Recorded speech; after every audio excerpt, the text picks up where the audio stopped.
សួស្តីបងប្អូនទាំងអស់គ្នាឃើញថាប្រហែលថ្ងៃមកនេះតាំងពីថ្ងៃ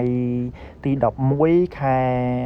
មិថុនាបាទឃើញថា Facebook គាត់ទម្លាក់នៅbonus ដែលយើងមើលឃើញថា100% earning multiple ចឹងមានន័យថាគឺក្រុមហ៊ុន Facebook គាត់បានទម្លាក់ការរក bonus នេះរហូតទៅដល់លុយ$10,000បាទមិនមែនបងប្អូនខ្លះគាត់យល់ច្រឡំថាbonus ដែល Facebook គាត់ទម្លាក់មកនេះគឺមានចំនួន$10,000នោះទេបាទគឺមានការយល់ច្រឡំកន្លែងហ្នឹងអញ្ចឹងខ្ញុំសូមបញ្ជាក់បន្តិចគឺមិនមែនរកបានចំនួន$10,000សម្រាប់ការទម្លាក់ bonus នៅពេលណាមួយដែលបងប្អូនឃើញនោះទេគឺមានន័យថាក្រុមហ៊ុន Facebook គាត់ alert ឲ្យបងប្អូនឬក៏មានន័យថាគាត់ជូនដំណឹងដល់បងប្អូន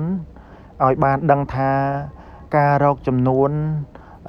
លុយទៅលើ bonus នេះគឺ maximum របស់វាមានន័យថាធំបំផុតគឺត្រឹមតែចំនួន$10,000អញ្ចឹង$10,000នេះគឺសម្រាប់ទៅលើវីដេអូដែលមានចំនួនពី30វិនាទីឬក៏វែងជាងនេះបាទរហូតទៅដល់5នាទីឬក៏3នាទី4នាទីអញ្ចឹងទៅអាស្រ័យទៅលើវីដេអូដែលមានគុណភាពអញ្ចឹងនេះគឺជាចំណុចមួយដែល Facebook គាត់ alert មកឲ្យយើងបានដឹងហើយបងប្អូនកុំយល់ច្រឡំមានការភ្ញាក់ផ្អើលបាទឃើញបងប្អូនមួយចំនួនគឺភ្ញាក់ផ្អើលថា Facebook គឺតម្លាក់ឲ្យគាត់$10,000មិនមែនទេកុំយល់ច្រឡំបាទហើយមួយទៀតនៅផ្ទៃខាងក្រោមនេះមានគេដាក់ថា bonus and multiplier គឺផ្ដោតទៅលើការរកចំនួនទឹកប្រាក់ឧទាហរណ៍ថាយើងរកបាន$1បាទយើងរកបាន$1គឺ rate របស់វាអាចរហូតទៅដល់គុណនឹង2បាទមានន័យថា119% សម្រាប់ content ដែលវែងបាទបើសិនជាក្នុងករណី content របស់យើងឬក៏វីដេអូរបស់យើងដែលល្អចាប់ពីរយៈពេល30នាទីនឹងឡើងហើយវាល្អគេអាចគុណឲ្យបាទសម្រាប់ទៅលើ content ដែលមានគុណភាពអញ្ចឹងទេនេះគឺ Facebook គឺបានបញ្ជាក់ច្បាស់ណាស់កុំមានការភ្ញាក់ផ្អើលតែខ្ញុំលើកទឹកចិត្តឲ្យបងប្អូននៅតែខិតខំបន្តអ្នកដែលមិនទាន់បើកនៅ Tour CM បាទត្រូវខិតខំបន្តនេះគឺផ្ដោតតែទៅលើអ្នក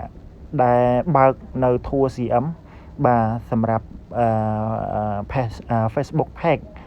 បងប្អូនមួយចំនួនទេមិនមែនទៅលើ Facebook បងប្អូនទាំងអស់ទេកុំមានការយល់ច្រឡំបាទអញ្ចឹង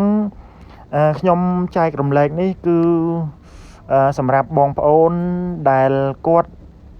មិនទាន់បានដឹងបាទមិនទាន់បានដឹងអញ្ចឹងខ្ញុំនឹងបញ្ជាក់បន្ថែមនៅក្នុងវីដេអូនេះហើយមួយទៀតបងប្អូនដែលទទួលបានbonus ពី Facebook ដូចជា$1 $2 បាទ$3ឬក៏អ្នកខ្លះរហូតដល់$100បាទអញ្ចឹងគឺយើងត្រូវព្យាយាមធ្វើយើងបង្ហោះរូបបាទយើងដាក់ caption បាទទាមទារនៅតាមrequirement របស់វាឬក៏យើងប្រែថាតម្រូវការរបស់ Facebook ដែលគាត់ចង់ឲ្យយើងបង្ហាញលក្ខណៈបែបម៉េចដាក់ caption បែបម៉េចបាទឲ្យមានលក្ខណៈចេញជាលក្ខណៈ blue ដែលខ្ញុំបានបង្ហោះជារូបភាពការពីប៉ុស្តិ៍មុនបាទអញ្ចឹងបងប្អូនអាចចូលទៅមើលបានបើសិនជាមានចម្ងល់ឬក៏បងប្អូនទម្លាក់នៅក្នុង comment ខ្ញុំនឹងប្រាប់បងប្អូននៅក្នុងខ្ទង់ comment តែម្ដងបាទដើម្បីបងប្អូនជ្រាបកាន់តែច្បាស់អំពី